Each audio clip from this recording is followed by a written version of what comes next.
첫 번째 질문은 여러분 6번째 질문이고 문제 3문제 배정이 되어 있습니다. 문제 파악해 보실 때 저희가 말씀드렸던 건 선택지 탈락시키시고 메인 퀘스천 먼저 읽기로 한 거 기억하시죠? 그러면 처음에 13, 14, 15 바로 읽어보시면 저희 여러분 인물 중심으로 문제 끊어서 보시면 매우 효율적일 것 같아요. 뭐 사람 이름이라고 하는 거는 본문에 그대로 나오기 때문에 그렇죠. 그래서 각 인물 여러분 기억해 보시다가 우리는 다빈치 쪽을 먼저 맞춰서 지문에서 관련 부분 찾아보도록 하겠습니다. 물론 다빈치 다음에 해당 두 번째 인물이 나오면은 잘라서 문제를 풀어보셔야 됩니다. 자, 첫 번째부터 가보도록 해볼까요, 여러분? 옛날부터 사람들이 노력을 해왔어요. Fly like the bird, 새처럼 날려고 노력을 해왔어요. 우리가 하늘에서 목격했던 새처럼 말이죠. This rudimentary는 꼭 별표치고 외우셔야 돼요. 되게 기초적인 그 비행에 있어서의 어떤 노력들이 뭐가 있었냐면 모든 게 많이 엄청 있었는데요. 지금 본문에서 예를 들었던 거는 뭐 절벽 위에서 점프하는 것도 있고요. 그 다음에 두 번째 마지막으로 언급했던 거는 아주 정교한 비행 물체도 있다. 마치 like the one, 그거와 같이요. 바로 그것은 다빈치가 설계했던 거와 같이. 그러면 다빈치가 나왔으니까 여러분 13번 문제를 곧 예상하시면서 조금 더 읽어볼게요. 근데 불행히도 none이니까요. 앞에서 언급한 다빈치의 거구를 포함하는 그 무엇도 그 당시에는 극복을 할 수가 없었다. 바로 본질적인 이미 비행 속에 이미 내재되어 있는 그 문제를 극복할 수가 없었고, 대신은 여러분 부연 설명으로 당연히 가는 거 알고 계시죠? 그 문제라고 하는 거는 비행에 있어서의 문제인데 그 문제라고 하는 거는 바로 공기보다 무거운 물체를 공중에 유지시키거나 띄우는 것 자체가, 그러니까 띄어서 공중에 유지시키는 게 본질적인 문제이지만 다빈치도 극복하지 못했다. 자, 그러면은 핵심 내용을 바탕으로 13번 문제를 정답을 내보시게 되면은, 자, 다빈치의 그 비행에 대한 설계 같은 것들이 혹은 다빈치의 비행 설계가 매우 정교하긴 했지만, 그렇죠? 그랬지만 다빈치도 결국 극복을 못했잖아요. 내재적 문제를. 그러니까 다빈치가 만든 것도 너무 무겁기 때문에 너무 무거워서 공중에 떠올라서 거기서 한동안 머무를 수가 없었다. 본문의 내용과 일치하는 거가 되겠죠. 그래서 13번의 정답은 B번으로 여러분 가보시면 틀림없고요. 이번에는 14번 문제에 가볼 텐데요.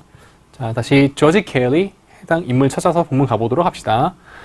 자, 여러분 계속해서 가볼게요, 여러분. 더 케이스는 여러분 따로 꼭 외우세요. 그와 같은 문제점이 늘상 그래왔어요. 1800년대 중반까지는. 콤마 이하 부연 설명이죠. 이 1800년대에 우리가 찾았던 조지 켈리라는 사람이 발견해실 때까지는 말이에요. 기초를. 그것은 바로 비행역학에서. 그러니까 1800년대 중반에 이 사람이 비행역학에 대한 기초를 만들어냈고, 이 사람의 해당 지식을 활용해가지고 켈리라는 사람이 만들어낼 수가 있었죠. 어떤 글라이더를요, 사람들을 태울 수 있었다. 자, 그러면 여러분 이 사람에 대한 설명은 비행역학에 대해서 기초를 이 사람이 다져서 사람들을 태울 수 있는 글라이더를 만들었다. 이 정도까지 정리하면 아주 완벽하게 여러분들이 정리를 하신 것 같고요. 아마 그 뒤쪽에 보시게 되면 15번 문제 힌트였던 라이트 형제가 나오죠. 그러니까 바로 여기서 끊으셔가지고 14번 문제를 해결을 하셔야 되십니다. 14번 문제 정답을 내볼게요. 이 조지 켈리라는 사람이 글에 의하면은 그렇죠, 발견해내게 되죠. 베이직 기초를, 그러니까 비행역학에서의 기초를 발견해내었다. 관련 내용은 이렇게 되네요. 정답은 14번은 D번. 여러분 이번에는 15번 문제로 바로 넘어가도록 하겠습니다. 자, 라이트 형제를 생각을 하시면서 다시 한번 글을 읽어보도록 해볼게요. 비행에 대해서 관심이 증폭됐던 사람들 가운데는 우리가 찾았던 바로 라이트 형제가 있어요. 자, 15번 문제 힌트가 되고요. 눈 크게 뜨고 여러분 집중해서 읽으셔야 되죠. 자, 라이트 형제에 대한 설명이 계속해서 이어지게 됩니다. 이 켈리라는 사람이 만든 원리를 이용하고 그 다음에 라이트 형제가 만들었던, 사실 이 디바이스는 이들이 본문상에서 보시면 터널을 만들었어요. 그래서 실험을 위한 그 터널을 이용해서 이 라이트 형제가 잘 봤죠? 바람이 어떻게 비행 물체를 영향을 주고, 그리고 라이트 형제가 두 번째 했던 것은 개발을 혹은 만들어내게 돼요. 아주 정확한 수학 공식. 여러분 사실 수학 공식은 머리가 아파서 되게 싫은데요. 수학한다고 하는 건 우리가 계산을 많이 해야 되잖아요. 그래서 여러분들이 수학 공식을 보고 여러분들이 15번 문제에서 뭐를 푸셔야 되냐면은 이들이 비행에 필요한 어떤 계산을 정확하게 할 수가 있었다. 끌어내셔야 됩니다, 여러분. 라이트 형제가 비행이 필요한 수학 공식을 만들었단 말은 이들이 그 공식을 활용해가지고 계산을 정확하게 했다. 끌어내시면은 정답이 A번으로 연결이 되겠습니다. 그래서 정답이 A번. 여러분 이번에는 7번 지문으로 바로 넘어갈 건데요. 앞에 거랑 사실 다 똑같았어요. 다만 문제 수만 4문제죠. 해당 표현을 여러분 중심으로 가볼게요. 첫 번째는 사람들이 어떤 일이 일어나게 되는데 그걸 설명하려고 한다. 왜 설명하려고 하냐? 자, 두 번째는요. 어떤 상황에 대해서 우리가 통제력이 없다. 그러면 컨트롤 생각하셔야 되시고요. 18번 문제는 아무래도 콤마 혹은 다운표? 그러면 인용 문제죠. 인용 문구가 들어가게 되면은 이거는 다운 거니까 다른 사람의 표현이거나 본문에서 안 바뀌니까 반드시 키워드로 잡으셔야 되십니다. 그 다음에 19번 문제 같은 경우에는 사람들이 성공할 때 성공에 초점을 맞추면 될 것 같아요. 그래서 글의 흐름을 전반적으로 순서 일치를 생각하시면서 글을 읽어주셔야 되시고, 첫 번째는 우리가 왜 상황을 설명하려고 할까요? 그거에 대해서 한번 생각해 봅시다. 첫 번째 패러그래프 바라보시게 되면요. 바로 나오는 것 같아요, 여러분. 왜 그런가 볼까요? 유니버시라는 표현은 이제 누구나 갖고 있는 혹은 어디에나 있는 이런 뜻인데요. 그러면 누구나 갖고 있는 우리는 욕구가 있죠. 찾으려고 하는 바로 어떤 행위에 대한 합당함 혹은 정당성, 뭐 이유죠, 사실은요. 그 다음에 그 행동에 대한 이유, 왜 했냐? 그러니까 우리는 어떤 행동에 대해서 정당성도 찾고 싶어하고 이유도 찾고 싶어요. 그러면 결과적으로 16번 문제 Y를 끌어내셔야 돼요. 어떤 행동에 대한 이유를 찾고 싶어한다. 그 행동이라고 하는 거는 이하 부연 설명 보시면 우리의 행동이든지 간에 우리가 만나게 되는 다른 사람의 행동이든지 간에 어쨌든 우리는 행동에 대한 이유를 찾고 싶어 해요.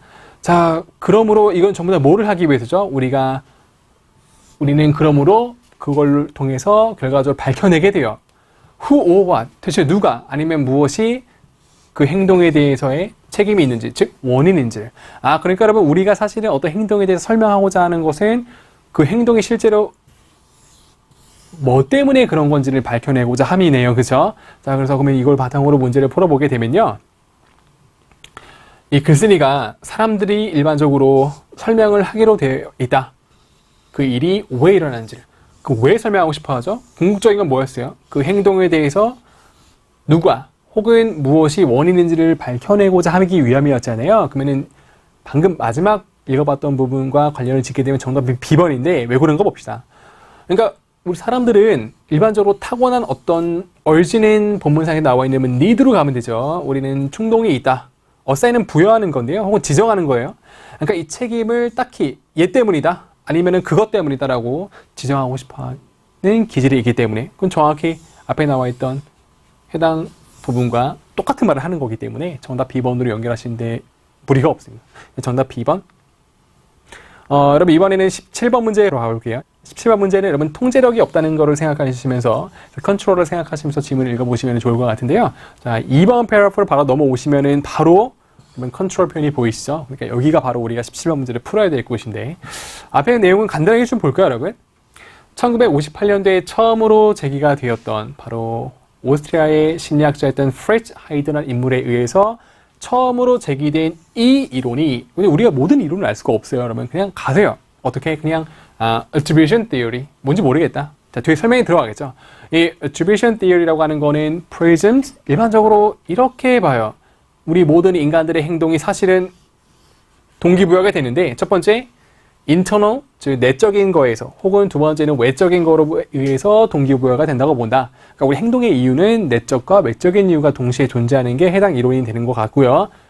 근데 later는 여러분 후자잖아요. 그러니까 아마 이제 외적인 거에 맞추면 될 것 같아요. 이제 외적인 케이스에 있어서는 상황들이 가끔씩은 인식이 되게 돼요. 바로 어떤 것으로? 비욘드 넘어선 거죠. 그러니까 우리 통제로 밖에 있는 걸로 인식이 되게 된다. 그러니까 비 오는 거 내가 어떻게 할 수가 없잖아요. 그것은 곧 결과적으로 뭐를 의미하게 되냐면은 사람들이 겪는 걸 의미해요. 뭐를? 자, 책임감에 대해서 지금 diminished로 설명했기 때문에 통제로 밖에 있는 거에 대해서는 사람들이 책임감을 덜 느낀다. 그러면 더 느낀다. diminished이 감소된 거죠. 그러니까 책임감을 덜 느끼게 된다. 그러니까 지금 비 많이 오는 거 내 책임 아니잖아요. 그렇죠?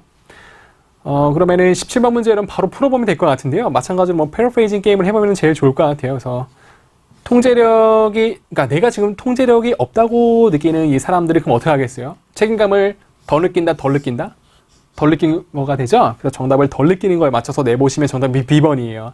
그래서 이 사람들은 자신들이 less responsible니까 책임이 좀 덜하다고 생각한다. 그 해당 어떤 일에 대한 결과에 대해서. 그래서 해당 표현은 이렇게 연결해서 풀어보시면 정답이 틀림없이 B번이 됩니다.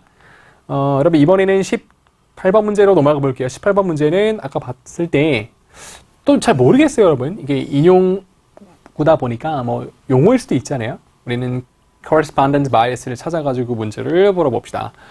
우리는 세 번째 패러그래프 읽을 때 correspondence bias를 생각하시면서 글을 읽으셔야겠죠. 어떤 내용이 좀 이해가 되나요? 어떤 개인이 아주 격렬한 논쟁에 참여하는 상황에서 첫 번째, 두 번째는 그리고 그 사람이 왜 공격적으로 행동하는 이 상황에 있어서 그걸 바라보는 사람이 아마 상대방이겠죠. 아마 이렇게 생각한다. 아, 저 사람은 매우 화도 잘 내고, 그다음에 미난 성격이란 말은 되게 이제 사람들에게 되게 못되게 구는 걸 생각하면 돼요. 그러니까 저 사람이 지금 화를 내는 이 행동을 내가 지금 뭐라고 생각하는 거죠? 저 사람이 특정 화를 잘 내는 기질 같은 거를 좀 전가시키는 거잖아요. 그거를 attribution이라는 단어로 여러분들 이해를 해보시면 아주 좋겠어요. 그래서 이와 같은 저 사람의 행동에 대한 거를 저 사람의 성격 탓으로 돌리는 이런 전가라고 하는 거는 발생하게 돼요. 심지어는 봤을 때 이 원래 저 사람과 나의 이 논쟁이 애초에 뭐 때문에 발생하는 건지를 인식하는 것도 없이 그냥 자동적으로 일어나게 되고 오히려 그와 동시에 나의 상대방, 그 행동을 바라보는 사람들이 아예 이렇게 여겨버리게 되네요.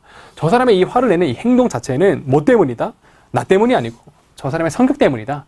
그러니까 이 상황, 나랑 현재 싸우고 있는 저 사람의 화를 내는 저 행동은 나랑 관련이 없고 저 사람의 온전한 성격 탓이다라고 지금 전가를 시켜버리게 되는 것이죠.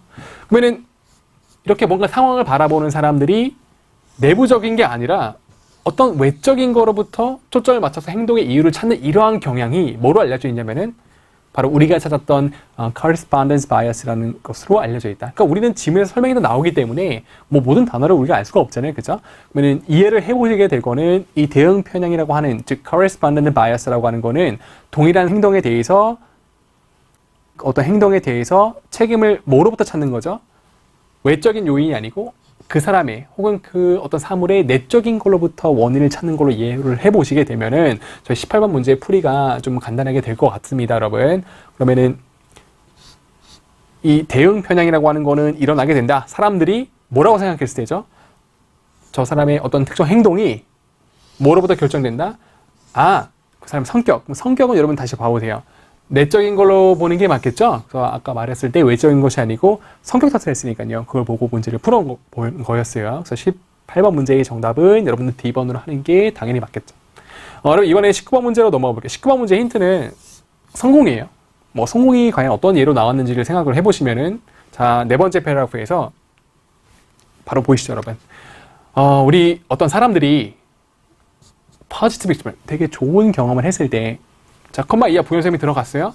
여기서 말하는 positive experience라고 하는 거는 like getting a promotion. 자, 승진됐어요. 당연히 좋죠. 그 다음에 achieving a goal. 목표를 달성했어요. 당연히 성공이죠. 그러니까 여기가 19번 문제 힌트로 잡으셔야 되시고요. 그럼 사람들이 이와 같은 성공을 거뒀을 때는 사람들이 뭐 하는 경향이 있냐면 관련 짓는 경향이 있어요. 나의 노력과 뭐를 관련 짓는 거냐면 나의 성공. 그러면은 성공한 거를 하나의 행동이라고 봤을 때 그러면은 여기에 대한 원인을 나의 노력이라고 봤으니까 그럼 나의 노력은 외부 요인이에요? 내부 요인이에요? 그것 당연히 내부 요인이 되는 거죠. 그러니까 좋은 거는 아마 사람들이 내가 내 탓이야 이렇게 하는 것 같아요. 그렇죠? 자, 그래서 19번 문제는 해당 부분에서는 정답을 바로 풀어버릴 수가 있는데요. 이 글쓴이가 뭐라 말했냐면 사람들이 성공을 했을 때는 사람들이 어떠한 경향이 있다? 바로 좋은 거일 때는 내 탓, 너 거 아니고 내 거. 내부적인 거를 탓하는 경향이 있다라고 생각해서 문제 풀어보시게 되면은 그 결과에 대한 원인을 뭐로 기소시키는 거죠? 그렇죠. 내부적인 걸로 기소시키는 거가 되는 것이죠. 그죠? 해당 여기서 말하는 internal factors는 여기서는 나의 노력이 되네요. 본문사에서 보시게 되면요. 그래서 정답이 C번